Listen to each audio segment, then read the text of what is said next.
Ravi was a simple man, a husband, a worker, a dreamer of quiet things.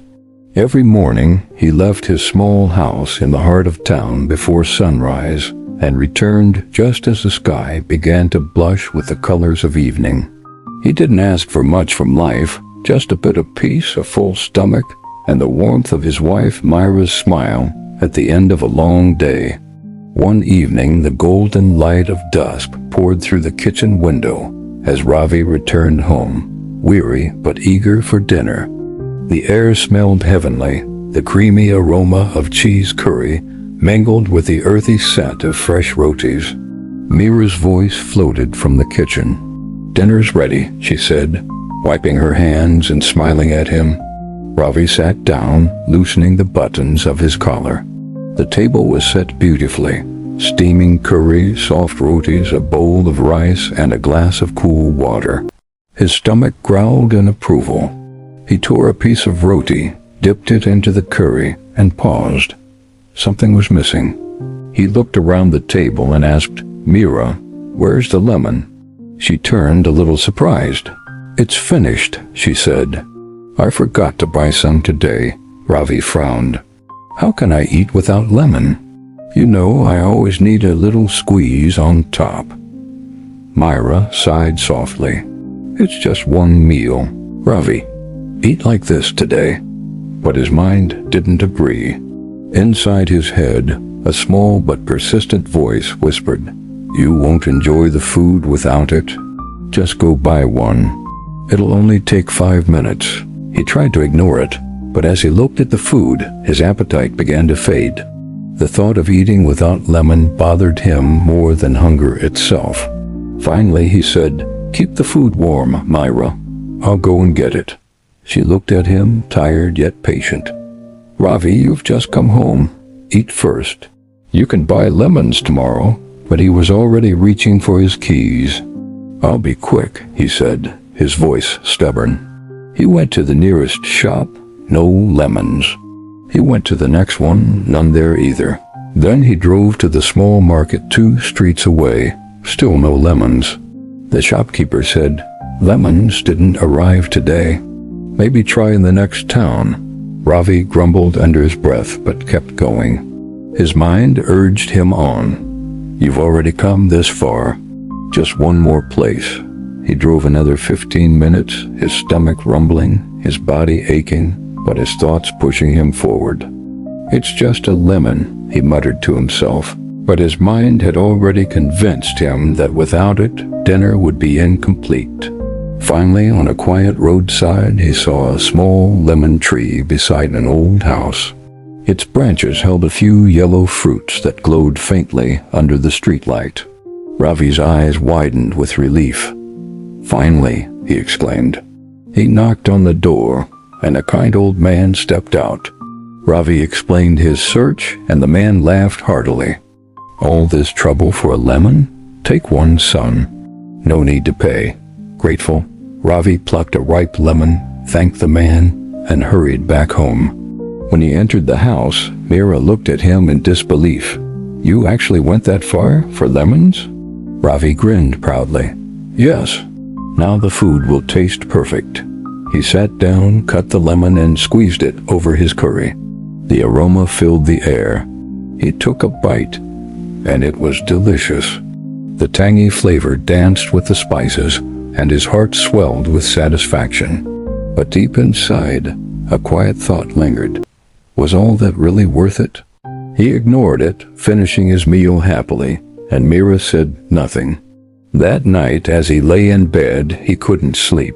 His body ached from the extra travel. His mind replayed the events. "I spent more than an hour chasing a lemon," he thought. "I let my mind control me like a child chasing a toy." He turned on his side and whispered, "Maybe next time I'll just eat without it." A few weeks later, the rains had come. The streets glistened with puddles, and the scent of wet earth filled the evening air.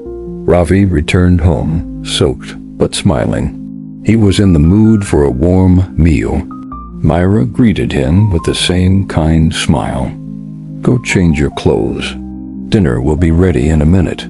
Soon the table was set again, the same comfort food, rotis, curry, and rice. Ravi sat down, ready to eat. But as soon as he lifted the spoon, his eyes instinctively searched the table. No lemon. He blinked, feeling a small spark of irritation. Not again, his mind whispered. He looked at Myra. No lemon again? She chuckled softly. Oh, Ravi, not this story again. The market was closed because of the rain. He frowned. The same urge began to rise inside him, the same old voice. Go get it. You can't eat without it. Just one lemon, it's not a big deal. You'll enjoy the meal more. He picked up his keys. His body almost moved on its own. But this time he stopped. He looked at his reflection in the window, a tired man, hungry, restless, and dripping wet. Again? He whispered to himself. Didn't you learn the first time? He sat down slowly, placed the keys back on the table, and took a deep breath. His mind started protesting immediately. It won't taste good. You'll regret this. He closed his eyes and smiled faintly.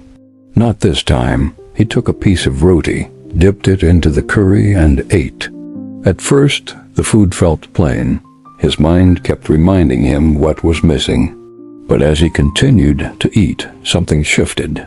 The warmth of the curry comforted him. The softness of the roti filled him, and the rain outside hummed softly against the window. He felt peaceful. Myra watched him quietly and asked, No trip to the market today? He smiled.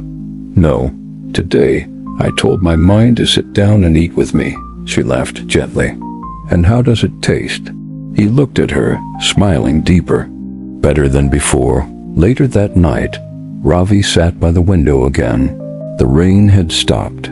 Drops slid down the glass like tiny trails of silver. He thought about the two dinners, the first when his mind controlled him, and the second when he finally took control. He whispered softly to himself, It wasn't the lemon I wanted, it was satisfaction. I kept thinking peace came from the outside, from getting what I wanted. But peace comes from the inside, from choosing what matters. He smiled and closed his eyes. My mind made me chase lemons, but my heart taught me to rest. From that day on, whenever his mind whispered new desires, buy that shirt, argue back, scroll a little longer, Ravi smiled and said no, not today, because he had learned the greatest lesson of all. When you master your mind, you master your life. Your mind is powerful, but it is not always right. It tempts, it demands. It insists that happiness lies just one more step, one more purchase, one more desire away. But peace doesn't live in the next thing. It lives in this moment. When you stop chasing what your mind tells you to, and instead listen to the stillness of your soul, you discover true control, the kind that brings calm, joy, and balance. Don't let your thoughts command you. Train your mind to obey you, because the one who controls his mind controls his peace, and the one who controls his peace controls his life. If this story inspired you, don't forget to like, share, and subscribe for more stories that touch the heart and awaken the soul. Leave a comment below. I control my mind. My mind doesn't control me.